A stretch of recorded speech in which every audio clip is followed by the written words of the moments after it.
look, everybody, our friend JD stopped by. Oh, yeah. What's going on, JD? fellas? What's How going you on, doing? guys? What's cooking? Doing great. Great vibes. Tell us about it. What you've been walking around for a couple hours. Yeah, What do you see? I came out because I like to get the feel for the tailgate and just everybody filing in. And then I was in taking a lap around the stadium, was down in the field watching the early warm-up, and then came back out because there really weren't a lot of people out here maybe 2.5 hours ago. And people are just excited about this team. They're taking, I think, the whole Bay Area by storm with the 2-0 start and the dominance against Pittsburgh.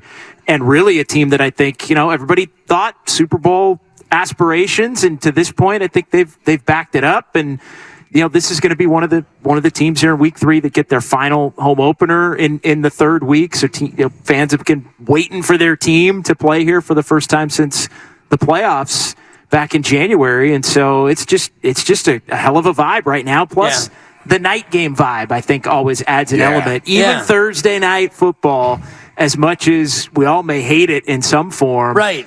It's brings just a different element of people gathering in that mid to late afternoon and taking it on into the evening, and the sun's kind of starting to go down, and there's just an added level of rowdy that goes with an evening game here on the West Coast that'll turn into a night game. I'm glad you pointed that out, because like Thursday night, watching it on TV or Amazon Prime, whatever, if that's TV or not, I don't even want to get into it. I watch it on my TV. But exactly, but it's not really TV, or maybe it is. But when you are watching out-of-market games, it is a little bit like, Thursday night, I'm going to watch it. It's football, and I like it. But when it's your team and it's a home game, this feels, and you're talking about the vibes, I haven't been all the way through the lot yet, but this feels like a big-time, prime-time, late season. Even though it's the home opener and it's September, the feel is like something special is afoot. Yeah, it's a big game. It feels like a big game. The New York Giants are a massive brand. Obviously, they have their own expectations. Got off to the horrible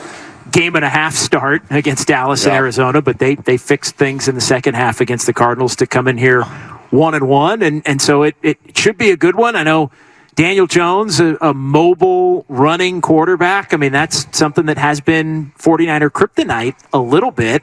They like to put the quarterback in the running game a lot, so I'm interested to see how the 49ers handle that. And then no Brandon Ayuk and no Ambry Thomas. Ayuk, the bigger, I think, of those two, although smart to not have him play with the shoulder, I think, coming on the 3 days after, because he was in and out of the Rams game. And in pain. It was very, very clear. Clearly in pain from the moment, and in pain on the sideline when he went to the tent and was wandering around on the sideline. And it was pretty clear from being in L.A. at SoFi that there were certain plays where they felt comfortable having him in, and then there were a lot of plays where they weren't. They just, you're not going to be out there. With your proximity to the team, I want to ask you this, because you watch NFL teams sometimes do this where someone's questionable right up to kickoff, and then if they don't play, I think as fans we automatically think, okay, that means they'll be there the next time. But you also watch NFL teams play it that way when they know damn well that that guy's nowhere near playing. Most recent example, the Chargers all the way up to kickoff last week. Austin Eckler, we'll see. And I'm like, I had heard from some people down there, this dude is out. And here he is, still hasn't practiced this week. Can we count on Brandon Ayuk in a week and a half?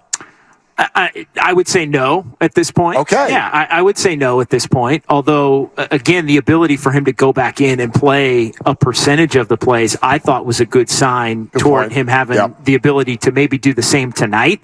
But it also, with the short week, I think makes sense to shut him down, not re-aggravate anything tonight, and then give him what would ultimately be 13 days from the time that he injured it to see if he can give it a go October 1st when Arizona's here. How much do you think that his contract situation might be a personal motivator for Brandon Ayuk? Because Mark and I talked about this yesterday, the difference between a 1,300-yard, 12-touchdown season and a 900-yard, 6-touchdown season. We're talking about millions of dollars. Is this how he's wired? Do you think that this is even a thought, or am I getting too far ahead of myself? I think he wants to put up big numbers to get the max deal that he possibly can, especially if that deal's going to come from the 49ers, who we've seen they aren't afraid to go back and forth with extremely talented players and try to squeeze out every penny they possibly can off of what the market value might be. I mean, we saw it with Bosa, we saw it with Debo, we've seen it to varying degrees with other players. And Bosa got the upper hand, I think, on them in that case, unique situation. I think Ayuk, though, knows, and his agent knows, that the history is there for the 49ers to push back on, just giving somebody the top end deal just because that's desired. And so I think every number he could put up, he knows benefits him. I mean, you look at the week 1 output, and I think it was sort of off to the races, Mark, for him along those lines. Now, the injury does slow things down to a certain extent now. It slowed down his production in game 2, and there won't be any production tonight in game 3. We'll see about the remainder of the season. But no, I do think Ayuk is not by any means a selfish player, but he's a player that definitely wants to get his numbers and help the team win above all else. You and I talked about this maybe a month ago or so, and I wonder where you're at on it since we're bringing it up. Like, do you still think that Ayuk and Debo's future is not together on this team? I think somebody's probably going to have to be gone. Now, since we talked, they redid George Kittle's deal, which makes me think that he might be less in that mix to be one of the players that aren't around in the future. So it might mean that it comes down to Ayuk or Debo. Open up a bunch of space, though, too, that they could use directly for $41 million. Nope, they did. No, they absolutely did. But they're going to have to – there are going to be other things that are going to come to take some of that space away. They did a nice job of giving themselves flexibility and really understanding the players that they want to keep around in these 2 to 3 year windows at the expense of, all right, you maybe have to make a move down the line. I do feel like there was a decent chunk of kicking the can down the line with a lot of the moves that they made after the Nick Bosa signing was complete. So we'll see. I still, though, do think it might be leaning toward a difficult decision between one or the other in the offseason and leading up to next season. And that's where I think Debo, just the way that he plays and the way that the 49ers use him, I do think he became a little bit more expendable once they acquired Christian McCaffrey in the middle of last year. I agree, especially like the way that they kind of duplicate each other in terms of their versatility and their physicality. You mentioned Nick Bosa, and this is now game 3. Coming back after no training camp and no preseason games. Do you feel like he is in a spot where he's ready for that breakout game against a Giants team that has a lot of questions on their offensive line? Yeah, there's a 2-3 sack game coming for Bosa at some point, whether it's tonight, whether it's against Arizona, maybe saves it for Dallas on Sunday Night Football. That'd be nice. What looks like it's going to be just the showdown of all showdowns here in a couple of weeks.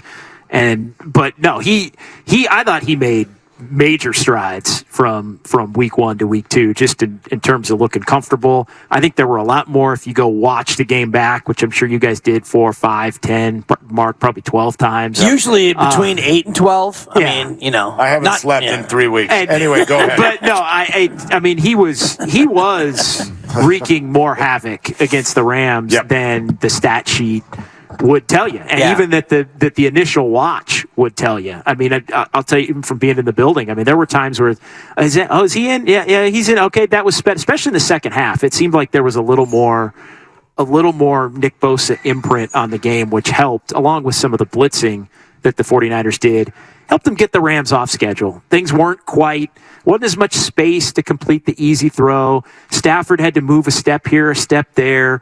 Throws were a little high or a little off or a little wide. It was just, everything was just a tick off beat from where it was in the first half. And I do think Bosa set more of a tone as that game went on. He's our guy, JD, John Dickinson, with us here on the scene, Hilton Santa Clara, as we get ready for the 49ers and their home opener against the Giants. Willard and Dibs, glad you're with us. Still plenty of room for your phone calls up to kickoff at 888-957-9570. You had mentioned being out and about, getting the flavor for the whole place, the parking lot, the tailgate, inside, outside. I can only imagine that most of the people you saw were chanting Purdy, Purdy, right? This is all about the quarterback. Am I right? You would think, but no. You would think, but no. There was no. But caught. But I think everybody's but caught. but I think I don't get the feeling that anybody's down on Purdy. Nobody's down on him. I guess the question I've been throwing out there today is this, which is a quarterback who's essentially a rookie and is 23 years old, walked into the NFL and went 10-0. And that doesn't happen. No. And I would imagine that normally if this were any of the other quarterbacks picked in the last 2 years, if they had done that, if Trevor Lawrence had done that, if Justin Fields had done that, there would be a fervor, like a national fervor about an individual. Not Deion Sanders level, but something, and not Shohei level, but something in the next sort of tier below that. There would be a national fervor. I understand there are a number of reasons why it feels the way it feels, but I wonder how you'd answer that question. Why is the fervor not louder? I'll say this first. I do think it's still possible if this team gets off to a 4-0, 6-0, 8-0, 10-1 kind of a start. If he beats Dallas. That it comes. Yeah. Like, 'cause there's going to be a lot of. I personally view that game as it's going to be 4-0 versus 4-0. Yeah. It's likely. You would think. On Sunday Night Football. And so there's going to be a lot of discussion about those two football brands going up against each other.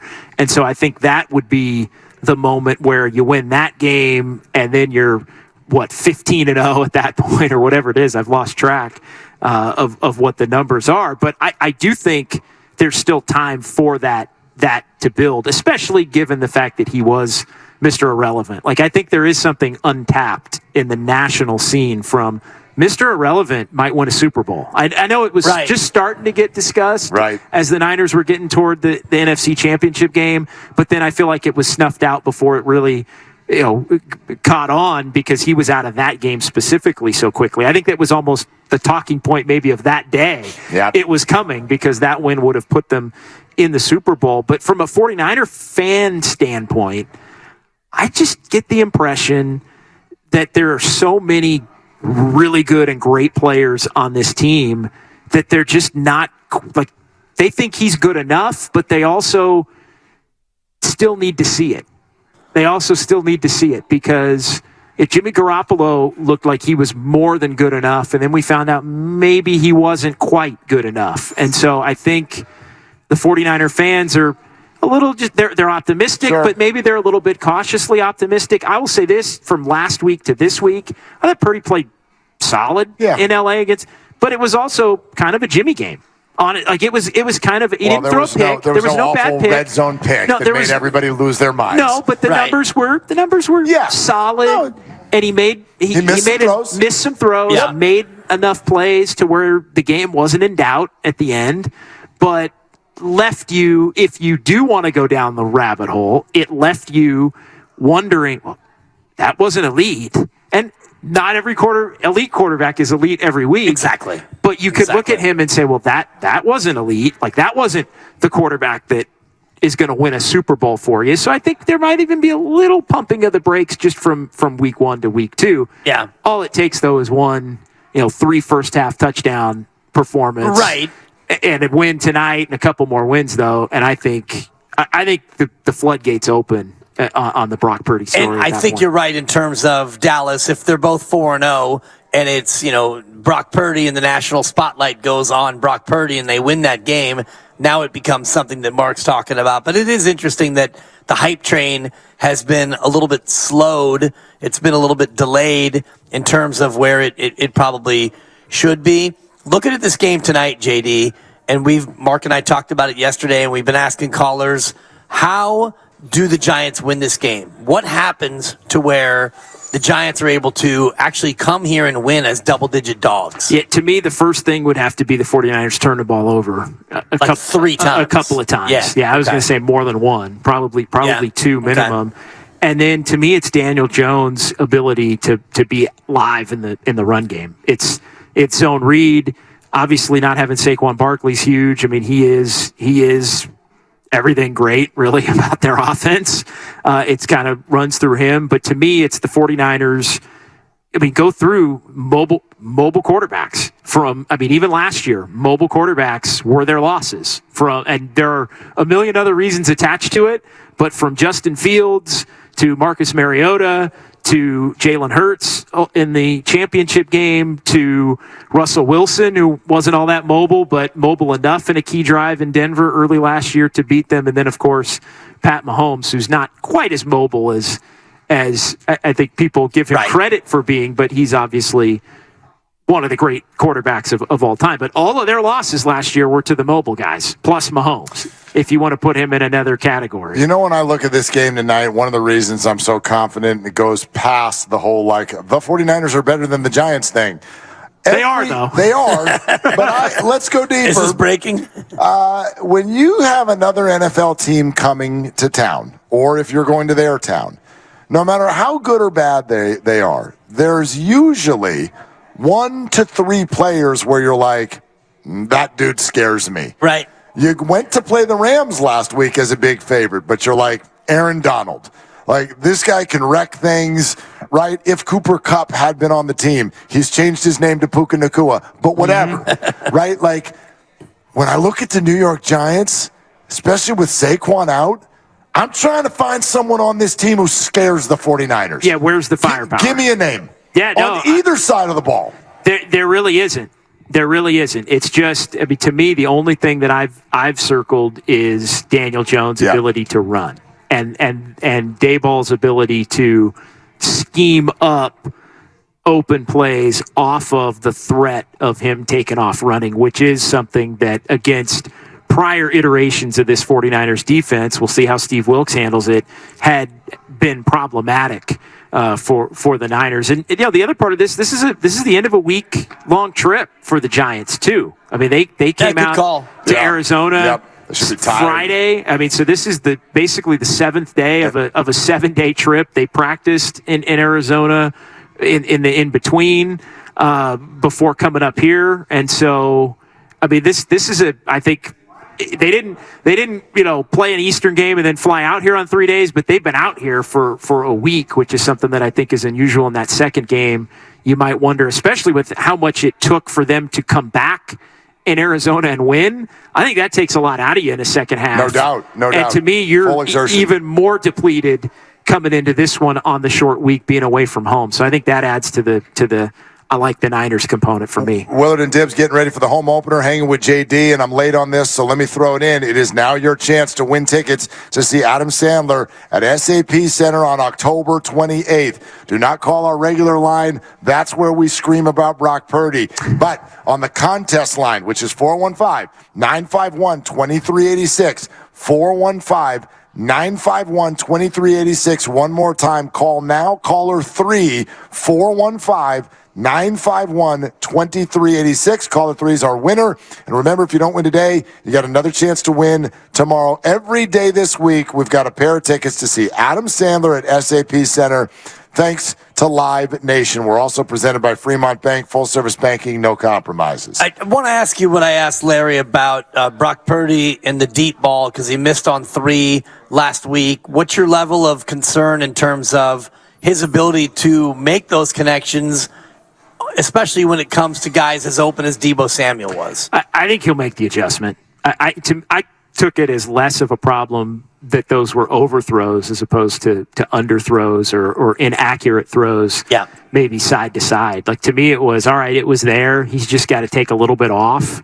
And to me, I'd rather have him at this point needing to take a little bit off than needing to find a little extra something, because that may be more of a, like there's some kind of injury or a less than 100% part to it that could be, more detrimental. So to me, it's just more, I think there's going to be plenty of open throws in the 49ers offense. There usually are. So I do think he's going to get opportunities to correct it, because those plays will be there for him to hit. And I think he'll hit more of them. It may not be perfection, but you hit one of the 3 and that game's a blowout. A game that wound up being close in the fourth quarter for a time. Ish. Thanks a lot, Sean. Yeah. Anyway. Close-ish. I mean, it was, but you hit one of those throws and the game's basically over mid-third quarter. Can we borrow 60 seconds on something completely different? Sure. Dwight Howard? Well, come on, man. What are we doing? I don't know. I don't know. Is this happening? I really don't. Is it happening? I really don't. It sounds like it's got a shot from what I've heard. Sounds like it's got a legitimate shot. If the vets have signed off on it, how does the front office say no? Well, Steve Kerr, it might not even be the front office. It might be Steve Kerr. It might be Steve Kerr saying, point. hey, I'm going to play this dude 6 minutes a game every 4 games, maybe. And he won't be happy with that. So why do we want to? Did y'all see Draymond Green tweet about Jason Dumas? I did. Did y'all see this? Now, Jason Dumas, the one who had the report yesterday about Dwight Howard wrapping up a 2-day interview process. Decision could come as soon as today. Vets have signed off. Now Dwight goes to work out with Draymond. He tweeted all that stuff. Draymond last night, one day, everything won't link. One day. Good for you, by the way, Jason. But one day, everything won't leak. I have a dream. Basically confirmed what Jason reported. Yeah, exactly. 100%. So, yeah, that's interesting. 100%. I think it's got a shot, and I don't really think it can hurt as long as his attitude is cool with. I just feel like we're being trolled with the fact that Chris Paul and Dwight Howard are going to be on the Warriors. Oh, 100%. Oh, yeah. From that standpoint. We're being punked, right? From that standpoint, there's no question about it. But I also find it interesting they're willing to give him that coveted roster spot. Yeah. Like the roster spot that they needed to keep open for competitions. Now all of a sudden is, Dwight, you're getting it. Yeah. So you give him $2.3 million, which is really like $12 million after the tax for a guy who may or may not get disgruntled. I don't love it, but I said to Mark a long time ago, if you're going to be old, then just be older. Be the oldest team that's ever played. Wow. And I'm shocked. Give me Vince Carter. Give me Carmelo Anthony. Heck. I'm shocked they didn't sign Dylan Brooks. That's what I don't understand. There's if we're still doing this, let's do it. Let's He's too recent. He's too recent of an enemy. Exactly. Too recent an enemy. We'll see you in there, bud. Thank you. Sounds good. JD.